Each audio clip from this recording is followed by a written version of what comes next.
Que pensez-vous du divorce des pasteurs? Bon, premièrement, nous pensons que nous n'encourageons pas les divorces des pasteurs, ni des serviteurs de Dieu. En fait, nous n'encourageons le divorce de personne. Pour la simple raison que, surtout pour nous qui sommes serviteurs de Dieu, nous ne devons pas oublier que le mariage est une institution divine. Ça veut dire que c'est le Seigneur lui-même qui a voulu que l'homme ne soit pas seul, mais qu'il ait une aide semblable à lui. Quelqu'un qui viendrait pour parfaire sa vie. Ça, c'est la première des choses. La deuxième des choses, c'est que dans Galates 2, l'apôtre Paul demande aux Galates de devenir ses imitateurs. Vous savez, nous ne tenons pas à donner ici des leçons à qui que ce soit, c'est un conseil. C'est que lorsque un leader tombe dans une chose qui n'est pas bonne, il y a toujours une grande masse qui est derrière lui et qui malheureusement risquera de lui emboîter le pas. Nous décourageons le mariage des pasteurs, nous décourageons les divorces des pasteurs, les divorces des serviteurs de Dieu. Nous décourageons les divorces de quiconque voudrait le faire. Pour la simple raison que c'est Dieu qui a institué le mariage et nous croyons qu'il est toujours possible de sauver le mariage. C'est pourquoi, plutôt que de se moquer de ceux auxquels cela est arrivé, prenons le temps de prier. Parce que lorsque les couples sont dissous par le divorce, il y a quelque part un repère pour l'enfant qui n'existe plus. Or, la première image que l'enfant a de l'Église, que l'enfant a de Dieu, il le trouve dans ses parents, mais aussi dans ce que la famille lui offre comme cadre d'évolution.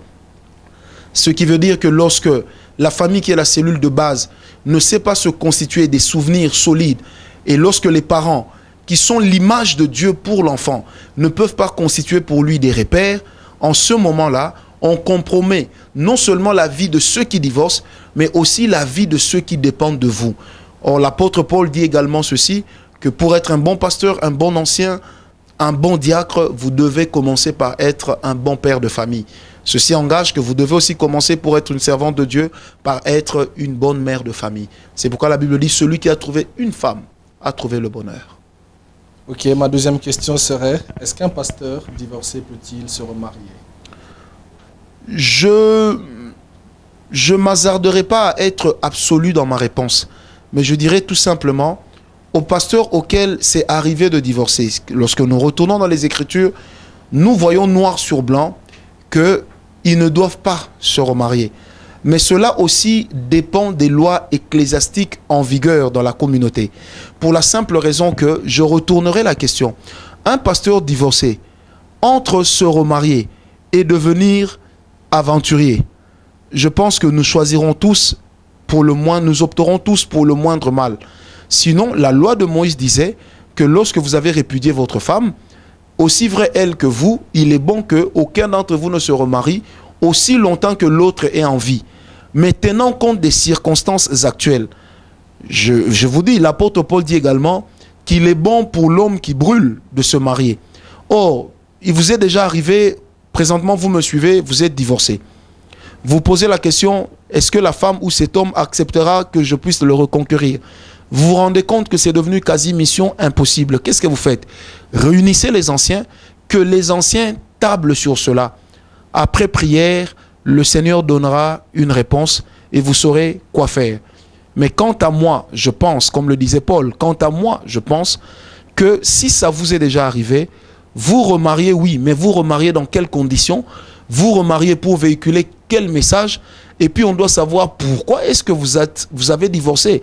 Parce qu'il ne faut pas aujourd'hui accuser la femme, comme le font tous les hommes, qui aiment faire porter le chapeau aux plus faibles. Donc c'est la femme, c'est elle, alors qu'au fond, c'est peut-être vous qui ne marchiez pas dans les normes. Donc il y a tout ça, et je crois que les anciens existent justement dans l'Église, corps de Christ, pour tabler sur ce genre de questions. Est-ce qu'un pasteur divorcé peut-il bénir des mariages? Bon, vous savez, si vous me posez la question en tant que frère en Christ, si j'accepterais qu'un pasteur divorcé bénisse mon mariage, ma réponse serait non, pour la simple raison que je préfère quelqu'un qui est un modèle, quelqu'un qui n'a pas connu le divorce, que quelqu'un qui l'a connu. Mais là aussi, je reviens en disant, cela dépend de l'organisation interne à l'église locale et de ce que le conseil des anciens adoptera comme principe. Parce que nous avons des prêtres catholiques qui bénissent des mariages, mais qui eux-mêmes n'ont jamais été mariés. Mais quelqu'un qui vient de divorcer, lorsqu'il veut bénir votre mariage, je ne sais pas, c'est un peu comme si quelqu'un qui s'est noyé voulait vous apprendre à nager. je pense que l'expérience serait difficile à tenter. Ok, nous allons aller toujours dans le même sens. Il y a une question très importante. Quelles sont les limites d'un pasteur ou d'un serviteur de Dieu durant une cure d'âme ou une confession? Quelles sont les limites à ne pas franchir, beaucoup plus dans le sens du sexe avec le sexe opposé? Bon, vous savez, ce n'est pas seulement avec le sexe opposé, non, parce que il y a une limite à tout. Dans la cure d'âme, il faudrait d'abord qu'on s'explique. La cure d'âme, c'est généralement des questions-réponses par lesquelles le serviteur de Dieu cherche à cerner le vrai problème de la personne. Cherche aussi à amener la personne à comprendre ce qui lui arrive, quelles en sont les causes principales. Ça veut dire que dans la cure d'âme, il y a un échange entre l'homme de Dieu et la personne en face. Aujourd'hui, je pense qu'il est important que nous sachions que même en tant que serviteurs de Dieu, nous restions des hommes. Ça veut dire nous restons des êtres humains avec cette possibilité aussi de faillir. Dieu a créé l'homme avec une capacité d'imager tout ce qui lui est dit. Admettez que vous ayez une sœur en face de vous et puis qui commence à vous donner des détails sur son comportement sexuel qui n'a rien à voir avec la situation dans laquelle ou la situation qu'elle est venue vous exposer. Je crois que là, ce serait un peu si risqué. Par exemple, une sœur qui dit à un frère, voilà, moi j'ai une cicatrice à tel côté de mon corps. Vouloir ou pas, l'homme qui écoute cela imagine. Il se fait une image de là où ça se trouve. Pareil également lorsque c'est une femme qui doit écouter un homme dans certains détails. Vous savez, moi je crois qu'il ne faut pas jouer avec le feu. Il faut qu'il y ait des limites. Dans la cure d'âme, c'est l'essentiel qui doit être dit. Certains détails ne sont tout simplement pas importants parce que nous avons malheureusement vu des serviteurs de Dieu tomber dans l'adultère, dans l'impudicité, parce qu'ils ont laissé la personne en face commencer à donner des détails qui ont fini par éveiller en eux leurs besoins libidiques. Et cela, après, a été difficile à gérer. Et j'aime bien le dire dans notre ministère des grands jeunes, c'est que même le métal se dilate quand il fait chaud. A fortiori, un homme. A fortiori, un être humain. Je crois qu'il faut avoir des limites. Il m'est arrivé une fois de recevoir une sœur qui me dit « Ah, prophète, j'aimerais vous parler. » J'ai dit oui. Et puis, elle a commencé à dire « Voilà, vous voyez, prophète, j'ai une cicatrice ici. D'ailleurs, j'ai dit « Non, non, non, madame. Ôtez votre main de votre jupe. J'ai pas besoin de voir. Vous avez parlé de la cicatrice. C'est tout ce qui m'importe. » Parce qu'aujourd'hui, dans la cure d'âme, on commence à vouloir pénétrer totalement l'intimité de l'autre. Et puis, il faut aussi se poser la question, chers téléspectateurs, quelle est finalement la limite des confessions? Les hommes, les femmes, aujourd'hui dans nos églises, confessent le même péché 30 fois, 100 fois, au nom de la cure d'âme. Quelque part, nous détruisons aussi la conception sur le pardon du péché que Christ nous apporte. Et la conséquence, c'est qu'il y a beaucoup de gens dans nos églises qui sont des frustrés et qui vivent avec une culpabilité. Mes frères, j'aimerais vous dire, la Bible dit, si tu confesses ton péché au Seigneur, il est juste et bon pour te le pardonner. Et même si ton péché est noir comme le cramoisi, le sang de l'agneau vous rendra blanc, plus blanc que neige. Mais de l'autre côté, il est de ces péchés qui exigent quand même une certaine confession. Surtout lorsque vous remarquez que vous n'arrivez pas à vous en défaire et que cela représente un poids sur vous, vous le partagez avec l'homme de Dieu, dont le but n'est pas de vous condamner, mais dont le but est surtout de vous aider à ce que vous puissiez vous relever et reprendre votre marche. Mais j'insiste, il est de ces choses auxquelles nous assistons aujourd'hui qui sont anormales. On va confesser le même péché 30 fois. Vous allez voir un pasteur qui vous dit, confessez encore, dites-moi aussi ce que vous avez dit à l'autre pasteur. Mais bon sang, je le lui ai déjà dit. La conséquence aujourd'hui, c'est que nous avons de moins en moins de personnes qui viennent confesser parce qu'il y a aussi la gestion de la cure d'âme, il y a aussi la gestion de la confession, des éléments qui sont sortis. Comment est-ce que nous les utilisons ? Il est de ses serviteurs qui les utilisent pour se moquer de leurs fidèles, pour exposer leurs fidèles. Quelque part, il y a une crise de confiance. Et cette crise de confiance fait que malheureusement, il est de ces gens qui quittent l'église, qui retournent dans le monde. Il a confessé au pasteur le dimanche, le pasteur le prêche du haut de la chair. La personne est découragée. Qu'est-ce qu'elle fait? Elle se dit, eh bien, vaut mieux que je retourne dans le monde parce que dans l'église, j'ai aussi trouvé le monde. D'abord, les pasteurs doivent comprendre le caractère très professionnel du travail que nous faisons, surtout dans le contexte des confessions ou des cures d'âme, mais la personne en face doit aussi comprendre le caractère très particulier de ce qu'elle est en train de dire. Un pasteur peut-il se servir dans la caisse de l'église? Bon, vous savez, cette question est très tendancieuse, très tendancieuse. Un pasteur peut-il se servir dans la caisse de l'église? Je dirais dans un sens péjoratif, oui. Dans le sens propre, non. Qu'est-ce que j'appelle le sens propre? Ça veut dire que le pasteur vienne commencer à prendre de l'argent dans la caisse de l'église pour ses besoins privés sans se justifier. C'est pas normal. Parce que dans l'église, il faut qu'il y ait aussi une hiérarchie quant aux sorties de fonds. Parce que l'église est quelque part une entreprise qu'il faut savoir gérer avec une certaine sagesse et intelligence. Mais de l'autre côté, il est normal qu'un pasteur puisse avoir un salaire. Il est normal que l'église sache que le pasteur a aussi des besoins. Moi, j'aimerais vous poser une question. Aujourd'hui, avec le genre des fidèles que nous avons, qui se soucient plus d'eux-mêmes que de leur pasteur. La Bible dit dans Galates 6, verset 6, « Faites part de tous vos biens à ceux qui vous prêchent l'évangile. » Vous savez, il est une chose qui est étonnante aujourd'hui dans le monde, c'est que les hommes crient au scandale quand un pasteur fait montre d'une certaine aisance matérielle et sociale, mais accepte que les médecins soient riches. Les médecins vous font payer les consultations, les pasteurs vous reçoivent gratuitement, mais vous condamnez les pasteurs le jour où ils demandent une offrande. Oublions que quelque part c'est un travail. Prenons mon cas, je vis de ce travail de serviteur de Dieu, j'ai une femme et 4 enfants. Ça veut dire que si je fais ce travail sans entrée, si dans ce travail Dieu ne me bénit pas, un jour ou l'autre en sortant le matin, ma femme risque aussi de me dire « tu ne sors pas ». Pourquoi tu vas aller prêcher des personnes dotées d'une ingratitude surélevée? Ça aussi c'est un problème qui a poussé justement certains pasteurs, certains serviteurs de Dieu à des excès, qui ont poussé à des excès. Mais je crois qu'aujourd'hui, si vous allez même dans certaines grandes organisations religieuses, on s'organise toujours pour répondre aux besoins du serviteur de Dieu, pour venir en aide au serviteur de Dieu. Pourquoi? Parce qu'il vous prêche l'évangile. Ça veut dire qu'il se saigne pour vous. Et les gens prendront, certains téléspectateurs prendront l'exemple de Paul, qui dit ceci, il dit, lorsque je suis venu parmi vous, j'ai fait mes tentes pour les vendre. Mais lorsqu'il est allé chez les Corinthiens, qu'est-ce qu'il a fait? Il a été à leur charge. Pourquoi? Parce que il y a aussi le fait que nous devons avoir une certaine éthique lorsque nous parlons d'argent ou lorsque nous attendons à ce que les autres nous apportent une bénédiction financière. Ça veut dire que lorsque nous faisons correctement notre travail, je crois que Dieu touchera les gens pour que eux aussi à leur tour puissent nous bénir.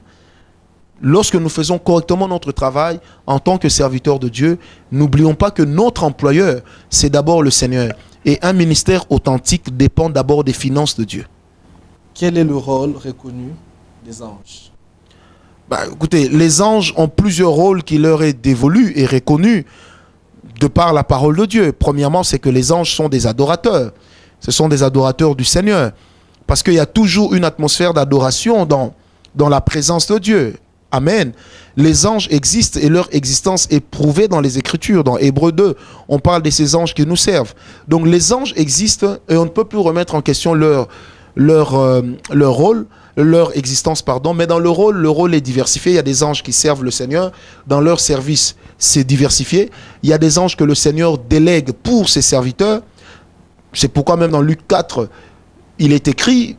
Lorsque Satan vient tenter Jésus, il récupère un passage de l'Ancien Testament disant, il est écrit qu'il enverra un de ses anges de sorte que ton pied ne se heurte contre une pierre.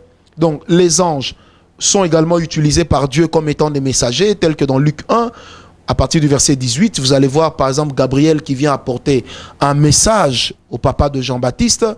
Vous allez voir un ange qui vient parler à Gédéon. Vous allez voir un ange qui vient fortifier le Seigneur Jésus.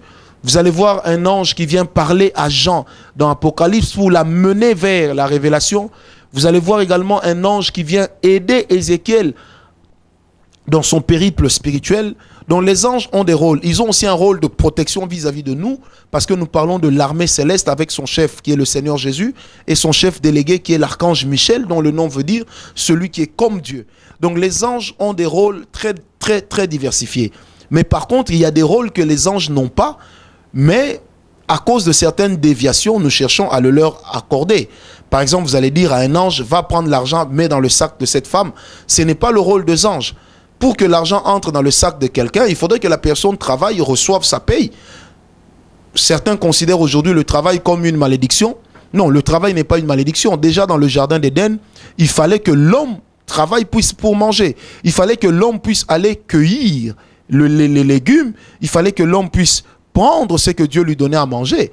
Mais le Seigneur ne préparait pas pour l'homme. Donc le travail est une bénédiction pour l'homme, mais les anges ne sont pas là pour travailler à notre place. Autre chose également, c'est que les anges ont pour rôle de nous accompagner dans notre culte d'adoration rendu à Dieu. Les anges ont également pour rôle de nous aider à mieux servir Dieu. À mieux servir Dieu. C'est justement pourquoi vous allez remarquer, par exemple, dans Hébreu, la Bible est claire que des fois, lorsque les apôtres, les hommes de l'église primitive servaient Dieu, les anges venaient aussi pour les fortifier. Les anges venaient aussi pour leur accorder leur soutien. Et puis finalement, lorsque nous prenons le psaume 103, verset 20, la Bible dit « Bénissez l'Éternel, vous ces anges qui êtes puissants et qui accomplissez la voix de sa parole. » La voix de la parole de qui? La voix de la parole de Dieu. Donc les anges viennent également pour accomplir la parole que le Seigneur a dite sur nous. Ils viennent aussi s'en assurer l'accomplissement.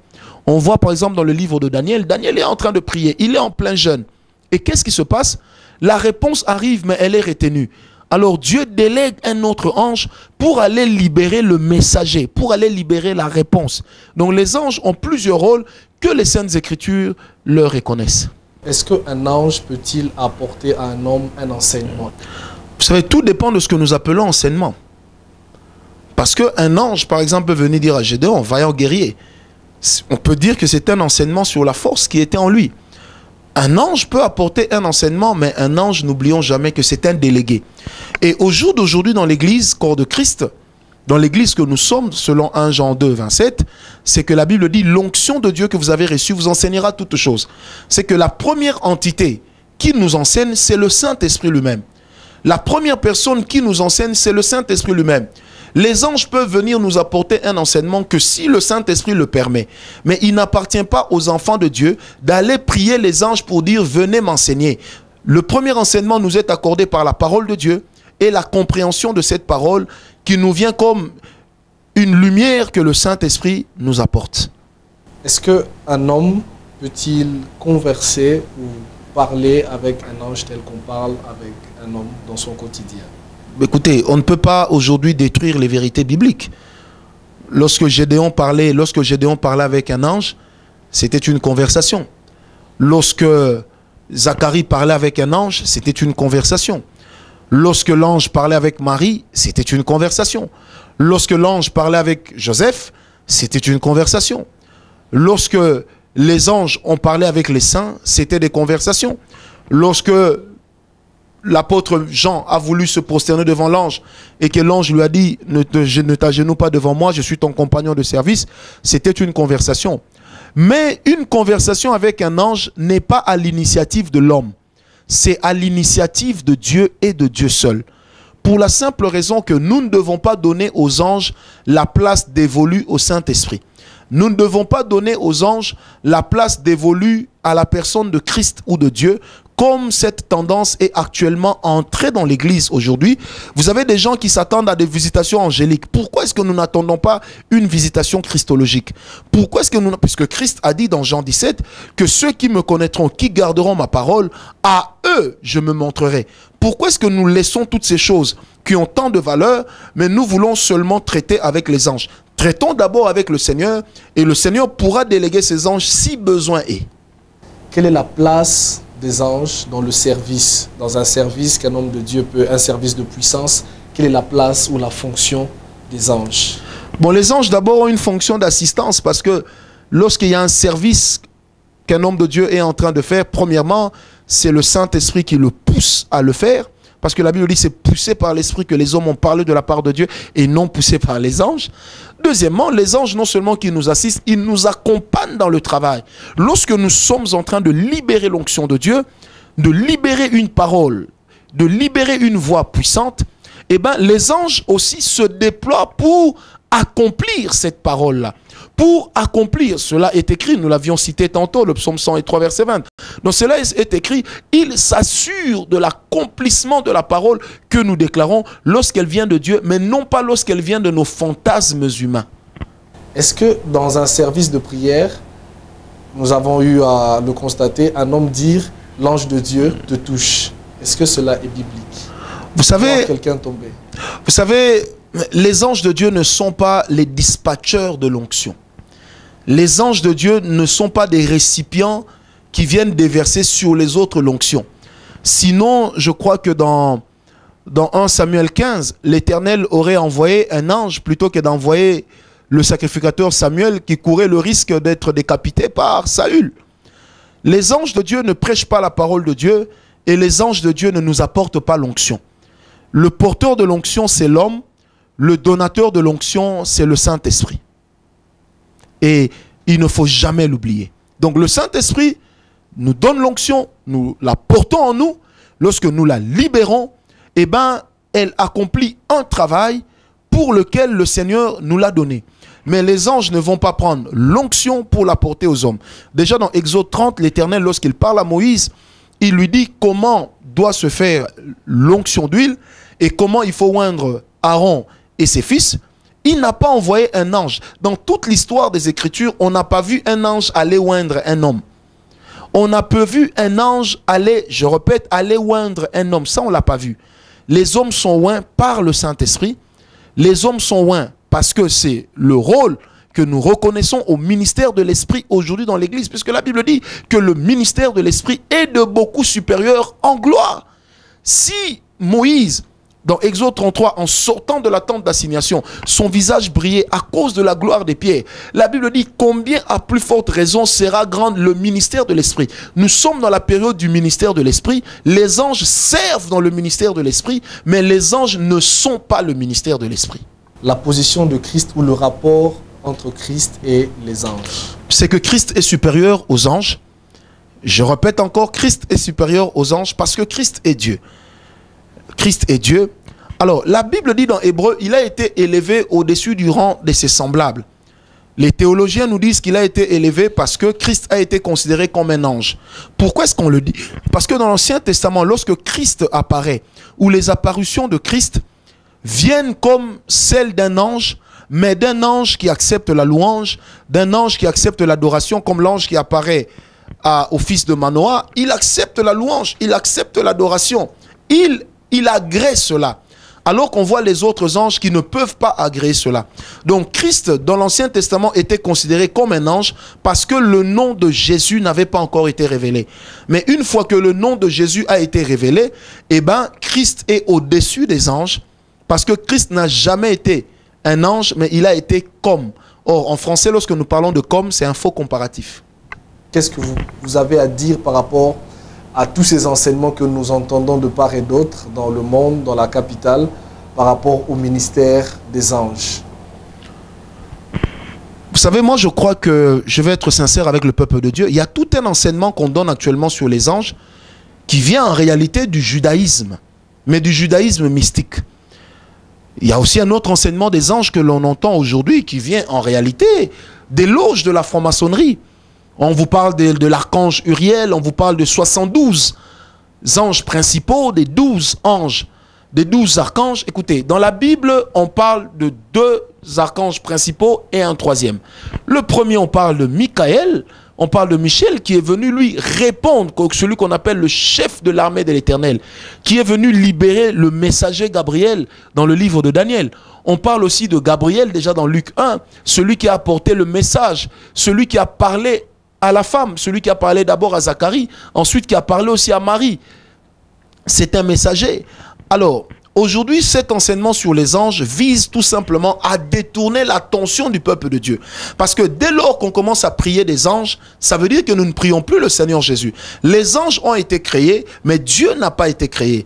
Je répète, les anges ont été créés, Dieu n'a pas été créé. La Bible dit au commencement Dieu. La Bible ne dit pas qu'au commencement Dieu avec ses anges. Donc les anges ont été créés. Ils ont certes été créés avant l'homme, mais ils ont été créés. Alors ce qui veut dire qu'aujourd'hui, axer l'activité des enfants de Dieu, l'adoration des enfants de Dieu sur les anges serait en réalité une hérésie et serait semblable à une œuvre d'idolâtrie. Servons le Seigneur Jésus, parlons au Seigneur Jésus. Aujourd'hui, nous avons la capacité de parler au Père sans atermoiement aucun. Restons là-dessus. Amen, restons là-dessus. Les anges sont des serviteurs. La Bible dit, il a fait de ses serviteurs une flamme de feu. Il a fait de ses anges des esprits. Il a fait, ça veut dire que c'est une volonté. Dieu a une volonté qu'il fait peser même sur ses anges. Les anges ne sont pas Dieu. Alors rien ne sert pour l'homme de Dieu à croire que les anges sont au-dessus de nous, puisque la Bible dit que même les saints jugeront les anges. Et ceci m'amène à ouvrir même une parenthèse pour dire, les anges ne sont pas nos serviteurs, ils ne sont pas nos esclaves. Les anges sont les serviteurs de notre Seigneur. Vous allez voir des gens prendre une chaise, mettre en face et dire, allez, ange de l'Éternel, viens t'asseoir ici. Moi, je le fais par la foi, pas pour appeler un ange, mais pour appeler le Seigneur, en disant, Seigneur, par la foi, je ne te vois pas, mais je crois que tu es là en face de moi. Par la foi, je ne te vois pas, mais je crois que quand je te parle, tu m'écoutes. C'est pourquoi lorsque je prie, je n'ai pas forcément besoin de fermer mes yeux pour m'imaginer qu'il y a un Dieu quelque part. Non, je crois qu'il est là parce que ma Bible m'a dit qu'il est là. Jésus est-il Dieu? Je dirais sans hésiter que Jésus est Dieu. Je dirais encore, je répète sans hésiter que Jésus est Dieu. De toute façon, de tout temps, les hommes ont été divisés sur cette question. Mais pour nous, nous croyons que Jésus est Dieu, il est Seigneur, il est également Fils de Dieu, et cela est plusieurs fois prouvé dans la Bible, pour la simple raison que vous avez des attributs divins que l'on donne au Seigneur Jésus. On dit de Jésus-Christ qu'il est éternel.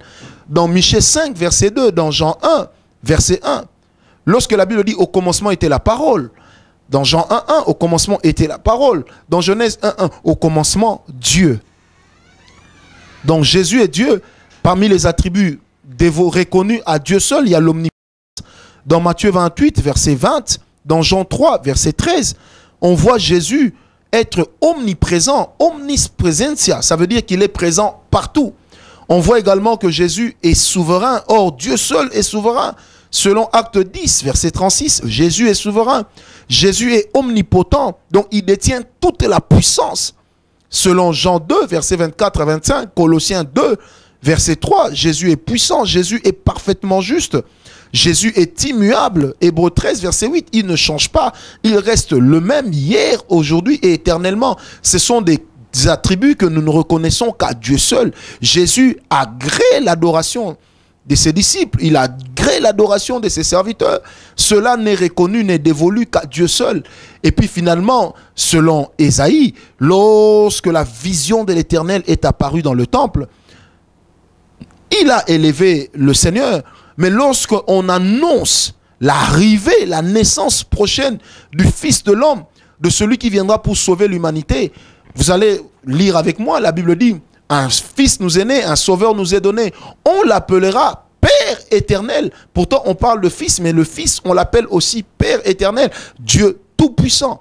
Il est Elohim, il est le Dieu tout-puissant. Et puis finalement, si on fait un peu de gématrie et que vous revenez dans Genèse 1, la Bible dit, l'Éternel dit, créons l'homme à notre image. Dieu ne peut pas parler aux anges parce que nous ne sommes pas créés à l'image des anges, mais nous sommes créés à l'image de Dieu. Pour nous qui croyons à la Trinité, nous croyons que Jésus est Dieu. Et lorsque vous lisez les Écritures, vous allez remarquer que 3 personnes en Dieu participent à la création. Vous avez le Père qui ordonne, la parole qui sort pour créer, c'est Christ. La puissance qui crée est détenu par le Saint-Esprit. Et les 3 participent à la création. Dans Job 32 et dans Job 33, la Bible dit la réalité de l'homme, c'est l'esprit. Or, quand on parle de l'esprit, on parle du souffle. Et le Saint-Esprit est le souffle de Dieu. Et nous aussi, nous avons un esprit en nous qui fait d'ailleurs la profondeur de notre identité spirituelle. Donc, Jésus est Dieu. La comparaison entre le sacerdoce selon Melchisédek, Aaron et Christ. Vous savez, il n'y a pas de comparaison parce que le sacerdoce christologique, le sacerdoce de Christ est au-dessus du sacerdoce d'Aaron. Parce que le sacerdoce d'Aaron, à plusieurs reprises dans l'histoire d'Israël, a connu des haltes, a connu des pauses. Vous voyez, lorsque par exemple, l'Éternel dira comme ça dans 1 Samuel 2 et dans 1 Samuel 3, il dira à Élie, il dit, j'avais dit à tes ancêtres que la maison d'Aaron sera pour toujours dans le sacerdoce. Mais parce que vous avez fait entrer le feu étranger par le comportement de tes enfants, qu'est-ce qui va se passer? Dieu dit, je retire le sacerdoce de la maison d'Aaron. Et après cela, après Élie qui est devenu sacrificateur, c'est Samuel qui n'était ni lévite, ni descendant d'Aaron. Mais après cela, vous allez voir des gens comme Abiatar qui reviennent, comme Tsadok, pardon, qui reviennent au sacerdoce. Il est descendant d'Aaron. Alors, parlons du sacerdoce de Melchisédek, de ce roi qui est apparu dans les Écritures, à qui Abraham a payé la dîme de tout ce qu'il avait lorsqu'il venait de vaincre le roi de Kédor, Laomer. Il a payé sa dîme à Melchisédek. Le problème aujourd'hui, c'est que lorsque vous prenez Hébreu, à partir d'Hébreu 7 jusqu'à Hébreu 10, on est en train de parler du sacerdoce de Melchisédek, qui est ce qu'on appelle un sacerdoce type. Un sacerdoce type n'est pas un sacerdoce définitif. Parce que ce qui est une typologie veut tout simplement dire ce qui vient pour montrer ce que sera l'original. Alors quand Christ vient, il est fait sacrificateur selon l'ordre d'Aaron, parce qu'il récupère la sacrificature aaronique. Il est également fait sacrificateur selon l'ordre de Melchisédek, mais Christ ne nous communique pas à nous le sacerdoce aaronique ou de Melchisédek, mais il nous communique le sacerdoce de Christ. Ça veut dire son sacerdoce à lui, qui est un sacerdoce éternel. Et depuis lors, la Bible dit que nous sommes devenus des rois et des prêtres. Nous sommes devenus des rois et des sacrificateurs. Nous avons la possibilité de régner, aussi vrai dans l'esprit que nous avons la possibilité de régner aujourd'hui dans le monde visible. Donc, nous ne croyons pas au grand maître Melchisédek, mais nous croyons que Melchisédek, le sacerdoce de Melchisédek, c'est le sacerdoce par lequel Christ aussi a été fait sacrificateur, mais ce n'est pas le sacerdoce que Christ communique à l'Église. J'ai lu Hébreu 8 dans la version Darby, une vieille version que j'ai aimé. La Bible dit, Christ a été fait prêtre selon l'ordre de Melchisédek, un ordre qu'il ne communique pas. Donc Christ ne communique pas. Vous savez, Christ a baptisé les gens emboîtant le pas à Jean le Baptiste. Mais pourquoi est-ce qu'on n'a pas appelé Christ Christ le Baptiste? Pour la simple raison qu'il n'a pas fait du baptême le leitmotiv de sa venue. Il est venu pour sauver l'humanité, non pas essentiellement pour baptiser les hommes. Jean est venu, il dit, je ne suis pas Christ, le Messie, mais je suis celui qui vient préparer le chemin. Alors l'ordre de Melchisédek, c'est l'ordre aussi qui prépare le chemin de Christ. Mais une fois que celui qui doit marcher sur le chemin est arrivé, cet ordre-là est obligé de faire quoi? De tomber pour laisser place à l'original qui est Christ. Lorsque l'original est là, on ne parle plus du type. Lorsque l'original est là, on ne parle plus du clone. Lorsque l'original est là, on ne recourt plus à une photocopie. Et Christ est l'original pour lequel les autres étaient des copies ou des signes annonciateurs ou encore des typologies. Et cette confusion doit cesser dans l'Église de Dieu parce que l'Église est sacrée. L'Église est bâtie sur la personne de Christ qui est le socle même de l'Église. L'Église est bâtie sur Christ qui est le Dieu puissant. L'Église est bâtie sur Christ qui est le propriétaire. Vous comprenez? Parce que la Bible dira même ceci que dans 2 Corinthiens 5,5, nous avons reçu les arts de l'Esprit. Donc le Saint-Esprit, quand il vient en nous, c'est comme des arts. Il est en train de préparer l'Église à la rencontre de qui? De Christ. Tout ce qui est fait actuellement l'est fait pour Christ. Dans Jean 14, le Seigneur Dieu dit, Jésus dira ceci, lorsque l'Esprit de Dieu vient, lorsque l'Esprit viendra, il ne vous parlera pas de lui, il vous parlera de moi. Pourquoi est-ce que Christ ne dit pas, il vous parlera de Melchisédek? Parce que là où on voit la sacrificature communiquée à l'humanité par Christ, c'est dans le livre de Jean 17. Vous allez remarquer, Christ dit, comme le Père et moi nous sommes un, vous aussi et moi nous sommes un. Et il dira ceci à son Père, il dit, Seigneur, comme tu m'as aimé, je les ai aimés. Comme tu m'as envoyé, je les ai envoyés. Mais Christ ne dit pas, comme Melchisédek a été envoyé, moi aussi je les envoie pour suivre l'ordre de Melchisédek. Non. Et aujourd'hui, permettez-moi de vous dire, chers amis, enfants de Dieu, serviteurs de Dieu, lorsque vous allez dans des loges de franc-maçonnerie, de Rose-Croix, on vous parle du grand prêtre Melchisédek. On vous parle de la loge de Melchisédek. On vous parle de l'initiation à l'ordre de Melchisédek. J'étais surpris, je l'ai découvert sur Internet. Et cet ordre appelé aussi Urantia, derrière lequel plusieurs entrent. Vous savez, nous sommes dans l'ordre de Christ. Nous sommes dans un ordre éternel que rien ne pourra enlever, que rien ne pourra détruire. Que rien ne pourra détruire. Nous n'avons pas été sauvés par Melchisedec, mais nous avons été sauvés par le sang de Christ. Or, le sang établit la propriété. Donc, puisque le sang a coulé sur nous, nous sommes la propriété de celui qui a versé le sang pour nous. C'est pourquoi la Bible dit, il se présentera devant son Père, il dira, Père, me voici avec les fils que tu m'as donnés. Non pas les fils que j'ai empruntés de Melchisedec ou d'Aaron, mais des fils que tu m'as donnés. Et il dit, il se présentera devant son Père, il dira, Père, me voici avec les fils que tu m'as donnés. Je n'ai perdu personne. Et déjà dans Jean 17 lui-même dira déjà, Christ il dit, je n'ai perdu personne sauf le fils de la perdition. Donc il y en a un qui était né, qui était aux côtés de Christ pour se perdre afin que les Écritures s'accomplissent. Malheur à celui par qui le scandale viendra, parce qu'il arrivera. Amen. Mais Christ, de tout son passage sur terre, n'était pas là à se morfondre pour dire à l'église, suivez l'ordre d'Aaron, suivez l'ordre de Melchisedec. Non, il est venu établir un système éternel. Et ce système-là, c'est Christ. Israël a attendu un roi politique, Dieu a envoyé le Messie, qui est au-dessus de la politique, qui est au-dessus de tous les aléas humains. Et j'aimerais dire, aujourd'hui, je suis fier d'appartenir à l'ordre de Christ. Quels sont les signes par lesquels nous reconnaissons le feu étranger au sein de l'Église, en 2 mots? Nous reconnaissons les feux étrangers lorsque la sainte doctrine est bafouée. C'est quoi la sainte doctrine? Ce sont les enseignements de Christ et de ses apôtres. Et vous avez le fondement de la sainte doctrine dans Hébreux 6, à partir du verset 1. Vous voyez l'établissement, même le fondement de la sainte doctrine. Aujourd'hui, quand une doctrine veut nier ce que Christ a fait à la croix, c'est déjà un feu étranger que nous amenons dans l'église.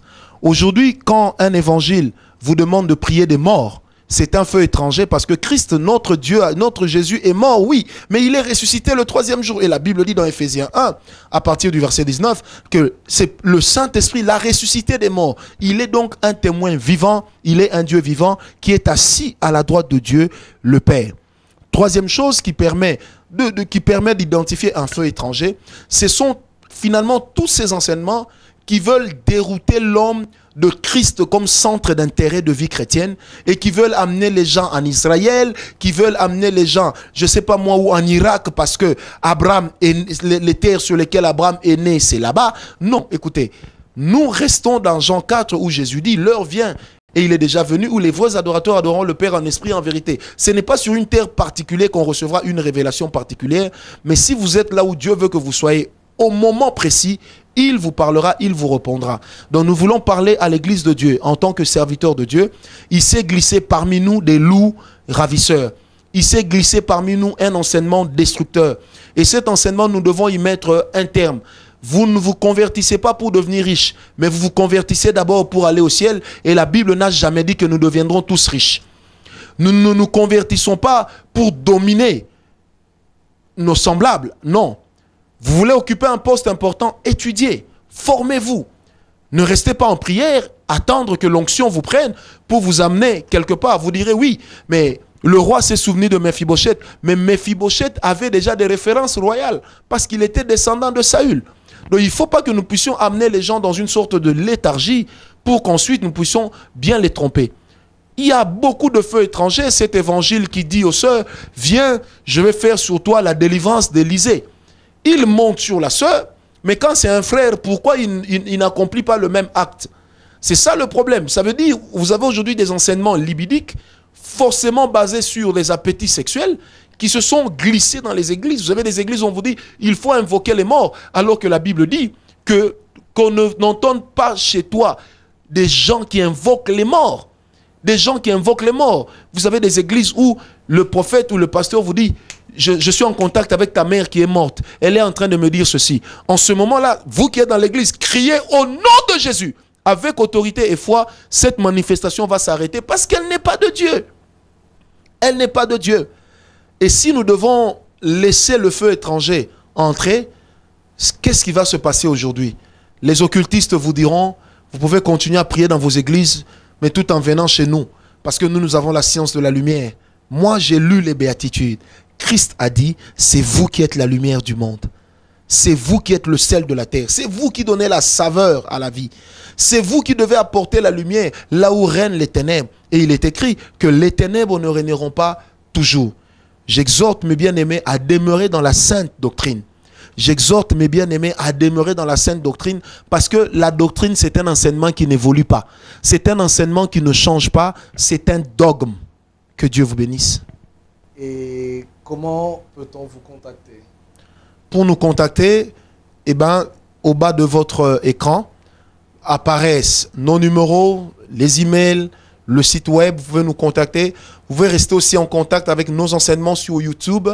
Si vous êtes à Kinshasa ou dans les environs, vous pouvez venir dans notre programme de culte à la parole de foi, à Kitambo sur l'avenue Lubudi, numéro 94.